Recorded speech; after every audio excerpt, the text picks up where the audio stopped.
To each their own, right? I actually like that because a lot of the stuff we've looked at to this point, this is the first cartoon we've ever watched. Mm-hmm. I love the fact that there's like different ways of packaging something in an informative manner that you can actually try and grab something from. Some of the material we look at is raw and gritty. And sometimes like people freaking out on psychedelics, man. And then sometimes we have cartoons. You know, so it's kind of interesting. I brought some intense energy into it somehow. I figured it out. You're an intense guy, that's why.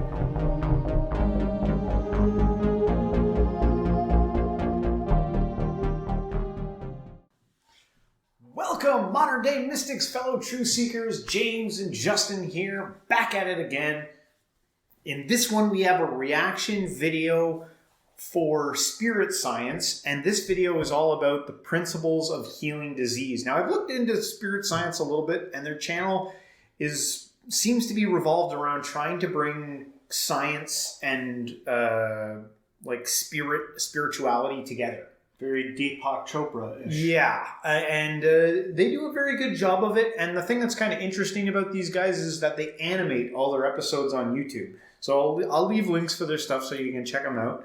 But this is one of their latest videos, The Principles of Healing Disease, and we're just going to take a look and dive right into it. There are 3 kinds of sickness in the world, and they all run rampant.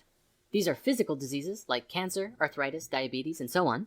Mental diseases like depression, anxiety, anger, lack of confidence, and so forth. And Anger is a mental illness? Such as dogmatism, indifference, living a purposeless life, and being ignorant of one's own divinity. So that's pretty interesting right off the bat, because if you're not used to this world, if you're not used to the world of spirituality, when you think of disease, you're like, I got cancer, or I got sickness, you know, like I can feel something. And like we've just gotten into a world where we're like, wait, like when you're sad and depressed, that might be a disease of some type, right? Like we've just started to like entertain that. And then there's a third facet now getting added on here, the spiritual attributes. That's a bold claim. There's 3 kinds of diseases. One of them is ignorant of divinity. That's a disease, apparently. Yeah, ignorance. I don't know what they mean exactly by ignorant of your divinity. It's probably coming from a non-dual perspective, but I don't want to assume too much. I've got all of the mental illnesses, by the way. Depression, anxiety, anger, lack of confidence. You seem pretty confident. But think about that as a purposeless life. A life where you don't have a purpose. So everyone on camera, I would ask for you, like, do you know what your purpose is in life? Because I never thought about that for a long time until I got into like personal development and all that stuff. I never even thought of it. I never was like, what is my purpose in life? What am I doing? Like, are you sure of what your purpose is now? Or are you like, oh yeah, I know what my purpose is? I say that my purpose is always evolving. I have goals. That's the same thing as not having a purpose. No, it's not, because you have goals, right? You have goals, and I have like an idea of what I would like in my life and what I want to do with my life. Yeah. But I'm also keep it open to flexibility to be able to change, right? I've made that mistake of being like, I have one set path that must be going like this. Yeah. And I was like, that's a problem. You got to be flexible and be able to work with it, expanding and growing. But not too flexible. Not so flexible that you're a friggin' stick in the wind. Yeah. And then dogmatism, you know, we've talked a little bit of dogmatism and stuff like that. That as a disease, thinking, we talked about this before we even started. What is your definition of dogmatism? Where it's like, we've got a video already that we've recorded that it's going to be, it's either up already or not, but it's really all about dogmatism. Yeah, so that could be indifference. But anyway, we'll let this continue to play on. There you got these 3 kinds of diseases. All of these forms of illness are major issues in the world today, but that doesn't have to be how the story ends. Recently, we came across a book called Scientific Healing Affirmations by Paramahansa Yogananda, and we were amazed by what we found. A sound explanation of the root cause of disease and how to heal any illness. Today, we'll be sharing the essential teachings that Yogananda put forth, and may it guide us in our collective healing. Spirit science.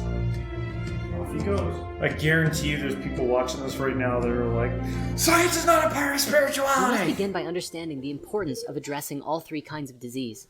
Each form of disease causes bodily, mental, or spiritual suffering in a person, and to counter the disease, the appropriate remedy must be applied.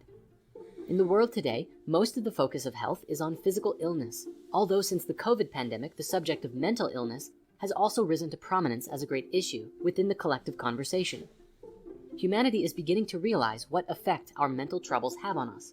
Fear, despair, bereavement, worry, violent anger, and lack of self-control are all overpowering, and spiritual suffering through not being connected with one's own soul is even greater still.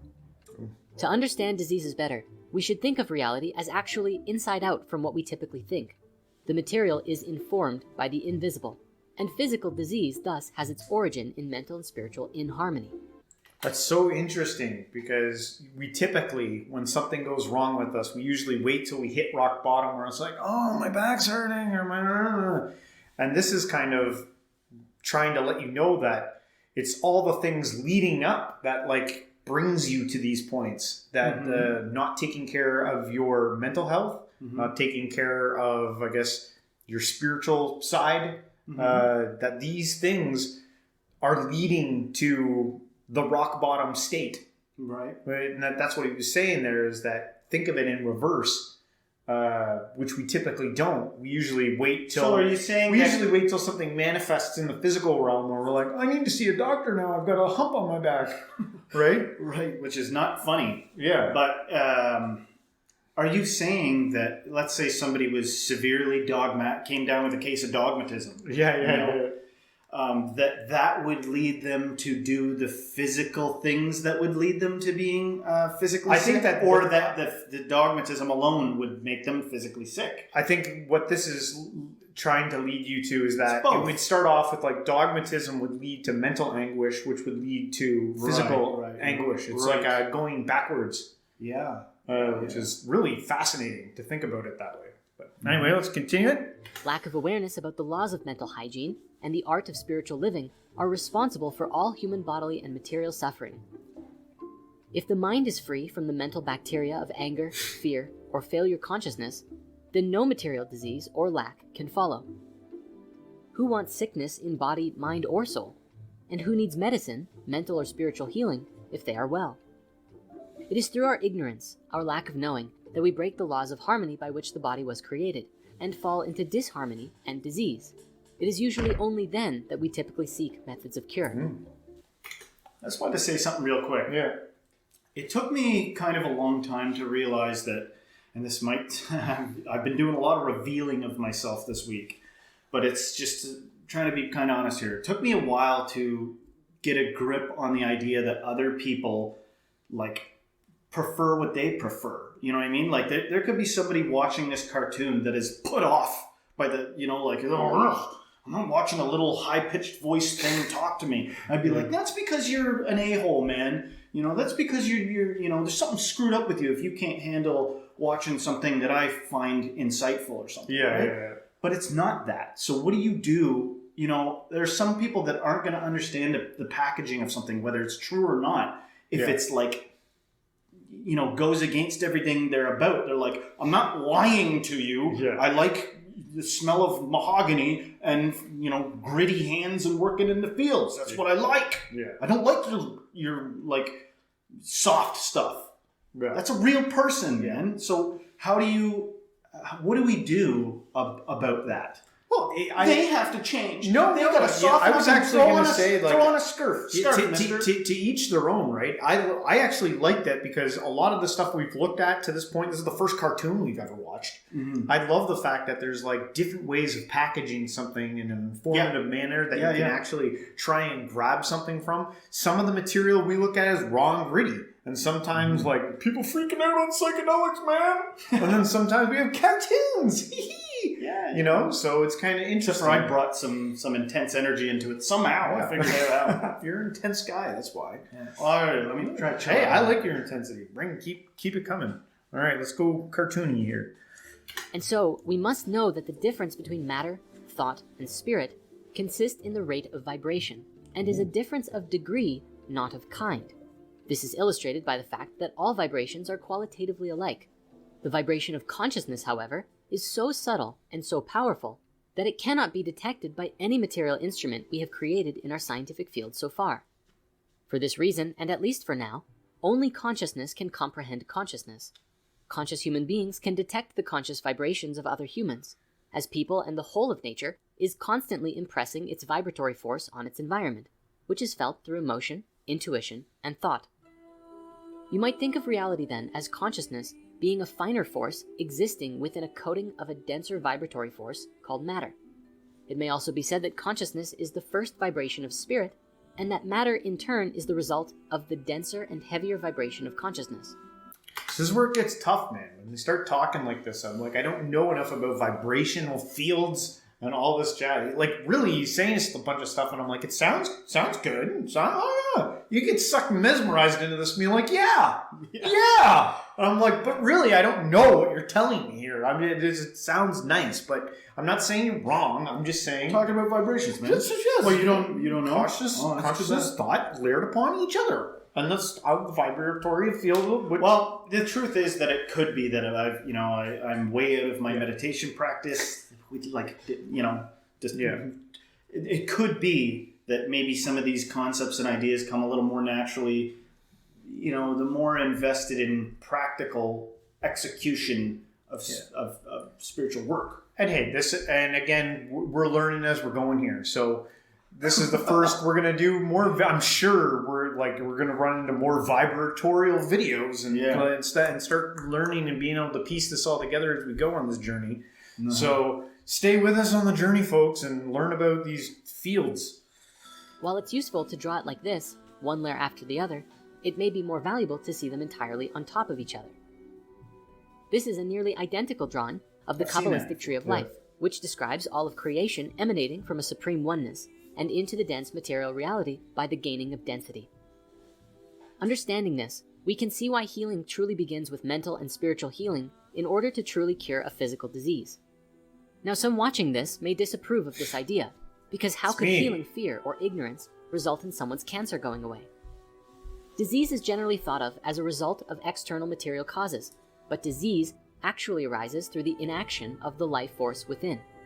When the life force is affected in the cells and tissues within the body, the life force withdraws from that place, and trouble consequently starts. Cool. I just thought I'd throw something in here. Yeah.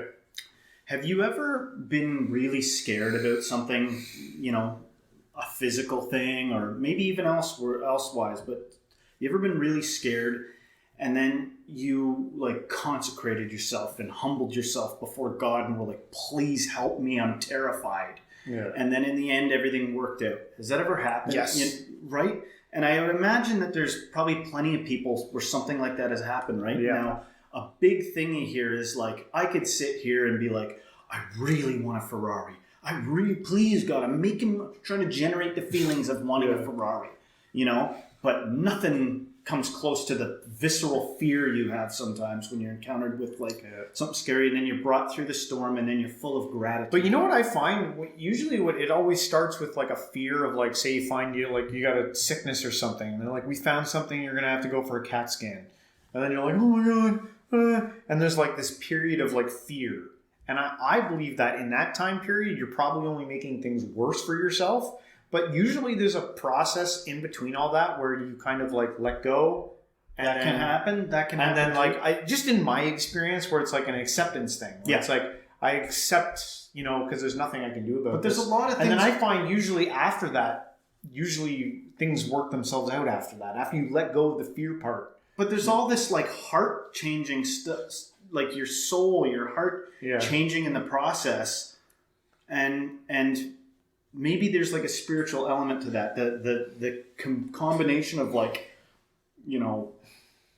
putting yourself before God and asking for His help, for their help, whatever, and going through this process, eventually leading to acceptance. And if you're at the place where you're accepting, you're not fighting like a violent wolf to survive, then you're kind of entered into somewhat of an advanced state of spirituality when you're at a place of acceptance.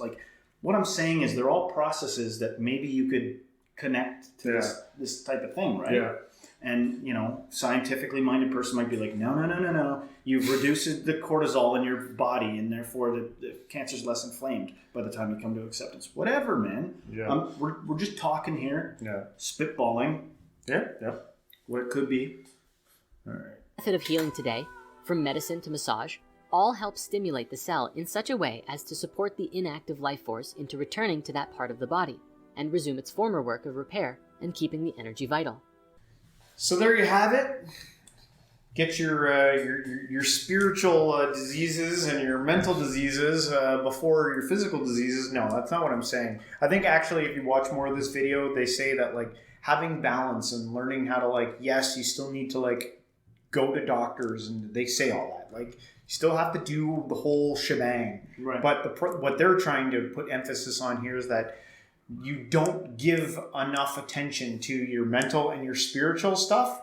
And that's what is leading to a lot of these physical diseases. So right. You might find that if you're more spiritually in tune, that things are working out for you better. Sure, and maybe it's a matter of like, if you're out of whack spiritually, your physical body's going to be an alarm clock going off to tell you to get your spirit in check. And if you're off spiritually, like you know what I mean? Like one informs the other type thing. But the other side of this is that, has there been yet a person who didn't eventually get sick, old, or whatever and die? Yes, yeah. You know, like I think so like, we're all headed there. Yeah, like even famous, you know, masters that eventually had like a stroke, and then for the last part of their life, people still want to be around them because they're like radiating love and God and everything, but they can't talk because they've had their physical body has fallen down. Now that may just have to do with the whole process itself. Like this is a process no man is exempt from. No human.